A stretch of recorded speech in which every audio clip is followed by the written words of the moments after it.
and the All Indiana Podcast Network. This is the News 8 Daily 8 Podcast, a Wish TV News 8 update. Hello, I'm Jeremy Jenkins, and this is your News 8 Daily 8 Podcast for Wednesday, February 5th.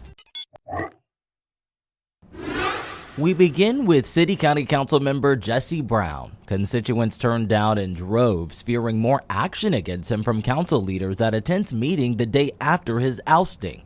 News 8's Danielle Zolkowski reports. Jesse Brown represents District 13 on the Near East Side of Indianapolis. He says his removal from the Democratic caucus disenfranchises his constituents. His wife, Mary Kate Dugan, agrees. It makes me really sad and angry to see that our district, District 13, has not been given the same representation as the other districts.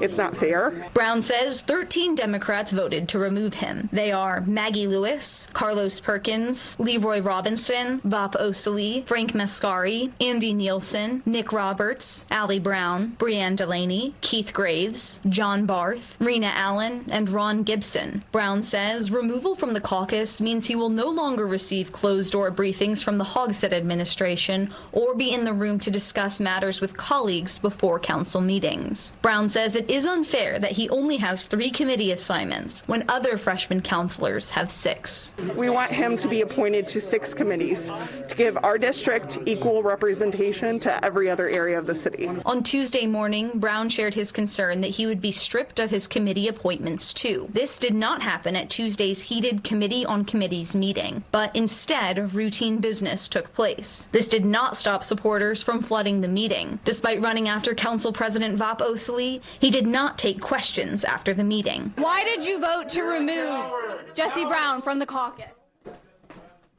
Why did you vote to remove him? You're a coward! Republican Minority Leader Michael Paul Hart spoke briefly after the meeting. That's their actions, that's their decisions. I don't know what their relationships are internally, so they made their decisions and they'll continue to move forward with their decision. I also tried to speak to Keith Graves, who voted to remove Brown at an education committee meeting. Do you want to do an interview about Jesse Brown? No. John Barth, Carlos Perkins, and Leroy Robinson did not attend this education committee meeting after voting to remove Brown on Monday night. Brown says he plans to fight this removal so the people of District 13 have fair representation. He is still a voting member of the City County Council and the committees he sits on. That was Danielle Zolkowski reporting.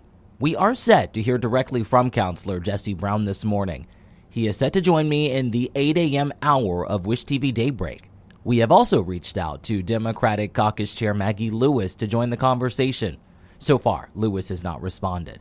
We'll have that conversation for you on our next episode of News 8 Daily 8 and online after it happens on wishtv.com. In other news, reports from CNN and the Associated Press say the Trump administration is drafting an executive order aimed at starting the process of eliminating the U.S. Department of Education.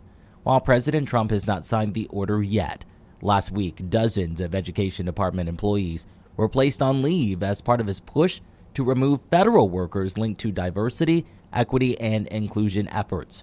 Trump does not have the power to eliminate the department outright, but the reports say his order would direct the new Secretary of Education to make cuts and push Congress to pass legislation to shut it down. Back here in Indiana, some Hoosier homeowners say rising property taxes could force them out of their homes. But as Governor Mike Braun lobbies for lower property taxes for them, local government leaders say the plan would gut their budgets by more than $1 billion. News 8's Garrett Bergquist reports. Right now, the proposal is virtually identical to what Braun offered on the campaign trail, and 2 central Indiana mayors say it could jeopardize public safety. While lawmakers held their first hearing, the governor brought in 2 homeowners to make their case.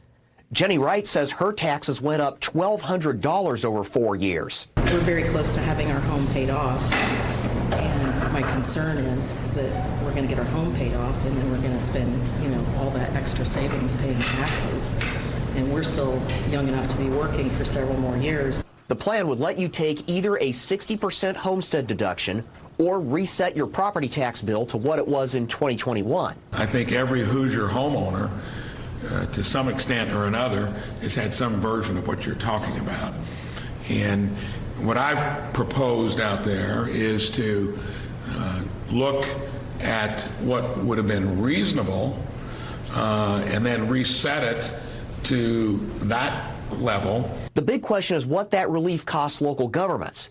The state's budget writers say Braun's plan would cost local governments a combined total of more than $1 billion. The negative impacts of this bill would likely lead to a mandated 10 to 15% cut, which would put the city of Terre Haute in a very, very poor position from a public safety standpoint. Sackbun and Carmel Mayor Sue Finkham say they're not against property tax reform, but a more targeted approach could head off some of the damage. Finkham says Carmel could lose $26 million under the current plan. That's a quarter of the city's general fund. That is going to impact every single service we offer. It would be a dissatisfier when it comes to building inspection, fence permitting, public safety, you name it. Every single thing would have to be touched. Braun says he's willing to work with local officials, such as Finkham and Sackbun, but he says he wants them to keep looking for ways to save on their own. I'm going to always be listening to something that's reasonable because we don't want to sacrifice essential services. We want to plow resources into our school districts, but look at it from both angles, which is what I'm doing. The bill is still very early in the legislative process. Bill author Senator Travis Holdman says he'll file an amendment next week based on the testimony we heard today. That was News 8's Garrett Berquist reporting. In Ohio, police say one person is dead and at least 5 others are wounded after a shooting at a cosmetics warehouse. It happened just before 11 last night in New Albany, about 25 miles northeast of Columbus. Police described the attack as targeted. As of now, police say they found a gun but had not found the shooter.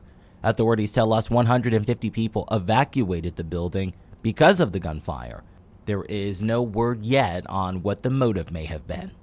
Let's talk sports. The Pacers' 5-game win streak is over at the expense of a Portland team that's won 5 games in a row. Scoot Henderson hit a 3 for the Blazers early on, and the Pacers offense struggled all night. Tyrese Halliburton was held scoreless for the game as the Pacers fell 112-89. The Pacers continue their road trip tomorrow night against the Clippers in Los Angeles. Well, the Hoosiers of IU were going the other way in the standings. Last night, Wisconsin went on to a 26-4 run to start the game. The Hoosiers never recovered. They fell 76-64. The IU men have lost 4 in a row. In men's college basketball, the Purdue Boilermakers are hot. Caleb First hits a 3 to give the Boilers the lead in the second half at Iowa. First with a big night scoring 31 points. Purdue won 90-81 to stay atop the Big Ten standings. Of course, it's Super Bowl week, and News 8 is in the Big Easy. Make sure you join us Friday night for the half-hour special, All Access Indy New Orleans, to get you ready for the big game between the Chiefs and the Eagles. All Access Indy New Orleans with sports director Anthony Calhoun airs Friday at 6:30 here on Wish TV. Well, when it comes to the weather, we are off to a cloudy start this morning. Storm Track 8 says we are in for a brief freezing drizzle that will turn to rain. Meteorologist Marcus Bailey has your News 8 Daily 8 forecast. Kind of a tight window, but we mentioned it, just a little bit of ice can just create some big problems. So that's going to be kind of our concern. And why we do have a weather alert here to begin the morning off. If you have our Storm Track 8 weather app and you live in northern Indiana, eastern Indiana, you got the alert. It is a winter weather advisory. It begins just after dinner time tonight for these areas in purple. Now, you notice that Indy and the metro area not included in that. Doesn't mean that we're not going to see freezing rain, but the threat is maybe a little bit lower than, say, up north and in eastern parts of the state. 29 Lafayette, 27 Kokomo, 28 Muncie and Richmond, 33 in Shelbyville. Live look downtown. It is cloudy, quiet, 31, a little breezy, northeast wind at 14. Chills are in the lower 20s here for this morning. Tracker is relatively quiet. There might be a few sprinkles, say, around Columbus and Nashville and Seymour, North Vernon. That is all moving east, but here in the city, we are quiet. We're awaiting that warm front out to our west. That is going to slide to the north and east. You can see how many counties, how many states have winter weather advisories in place. This is all because of a freezing rain threat. There's actually ice storm warnings in southern Pennsylvania and parts of eastern West Virginia. Let's go hour by hour on Storm Track 8 Futurecast. We'll take you through lunchtime. Again, I think we're dry as we go into the afternoon. Very chilly rain, 34 degrees. That's the important number because we are going to be above freezing on the onset of all of this. Up north, though, you see that pink, and that's where you could get a little bit of that freezing rain potential. Rain continues through the overnight hours, but our temperatures will be on the rise. We'll talk about that and another system, potentially the same, this weekend. It's all of my Storm Track 8 forecast coming your way in just a few minutes. To get a peek at Marcus Bailey's full forecast, just head over to wishtv.com, or you can download the Wish TV Storm Track 8 app. And don't forget to check out our Storm Track 8 weather blogs.